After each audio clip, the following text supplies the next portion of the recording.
until he was joined the Army and was in Patton's 3rd Infantry.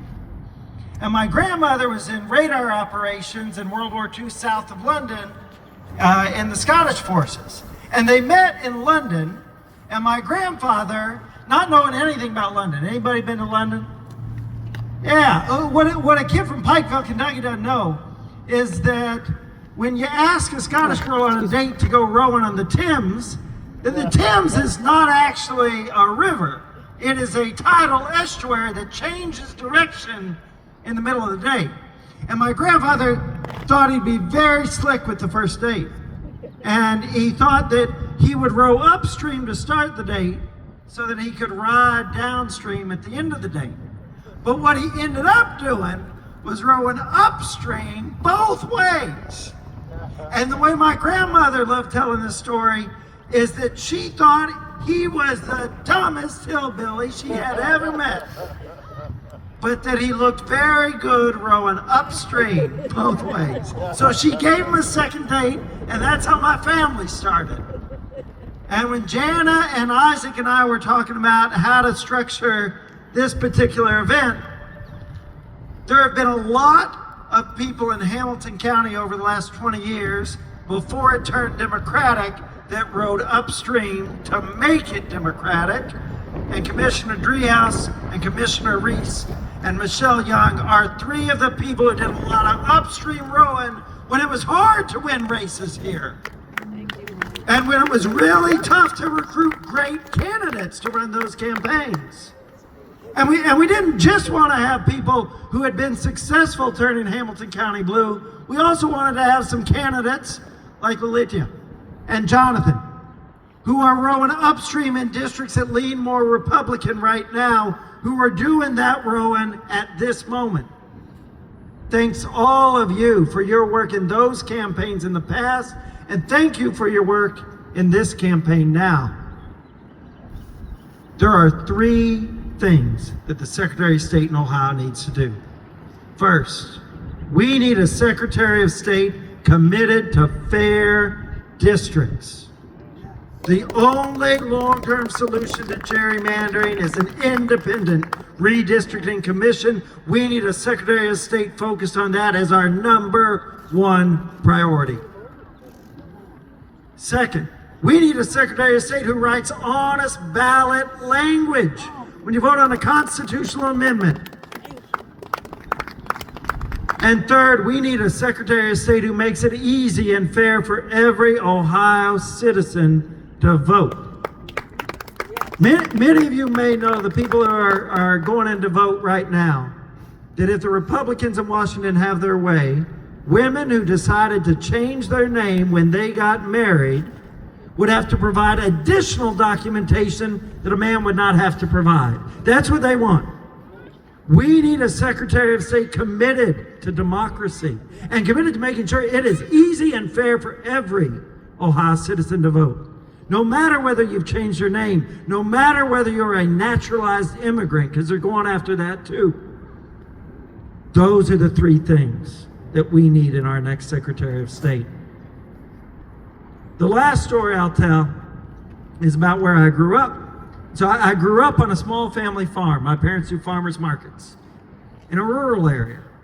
And about half their income comes from tomatoes. And some tomatoes come off the vine, and they're beautiful tomatoes. You've seen these tomatoes.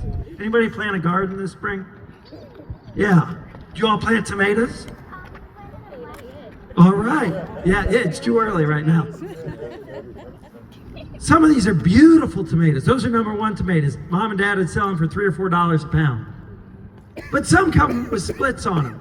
And those are the #2 tomatoes. And Mom and Dad would sell them for 50 cents a pound for people to can, or we'd have them at the house for eating. And when I was about Josephine's age, 8 years old, I was at a market with Grandma and Grandpa. And at the end of the market, Dad would usually pay us $2 for working the market. And at the end of this market, I said, Dad, instead of paying me today, could I have a tomato?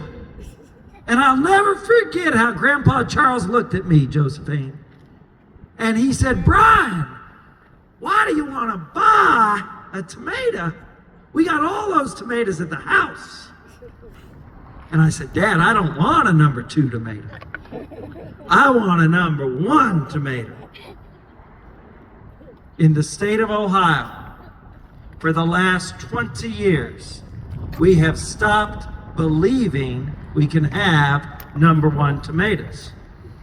We have stopped believing that fair districts are possible at all, that we can stand up to Republicans, and that the best we can possibly get is scraps off their table. Maybe Matt Huffman will give us 1 or 2 seats. No. 2026 is not a year to eat scraps off Matt Huffman's table. 2026 is the year to get the whole table, every chair around it, and run a redistricting commission down his throat in 2027. That is the attitude we need. We have stopped believing that we can have health care that is universal, simple, and affordable. We have stopped putting that vision in front of people. Boy, they want it. The number of people who told me when I started saying that as a cancer doctor that I would sound out of touch, and that in rural Ohio, universal, simple, and affordable wouldn't get heads to nod, I'll tell you, they were wrong. In rural Ohio, people are going bankrupt at an even higher rate from high medical bills.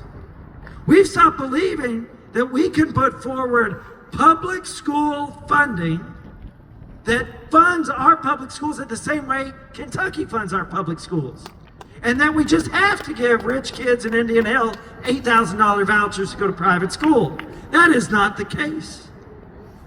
The job of everyone here, whether you're working in government, whether you're trying to get into elected office, whether you're working for candidates you believe in, is to believe this year that we can have good things. We can have number 1 tomato policy, candidates, teams.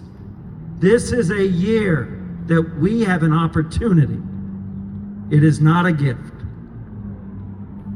In this campaign, as we go into the last 2 days, many of the people standing here are already handing out our literature on election day. If you are not, though, we think about half the people who show up on Tuesday never having heard of the Secretary of State. And that the last thing before they go in to vote, somebody handing them something with my name on it could make the difference. And so if you're not signed up, but you got 3 hours to spare on Tuesday, fine. Where's Mark? Find Mark Dill. He's raising his hand big and high. And he can hook you up at the end of this.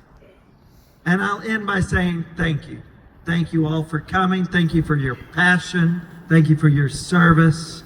I deeply, deeply appreciate it. Thanks very much.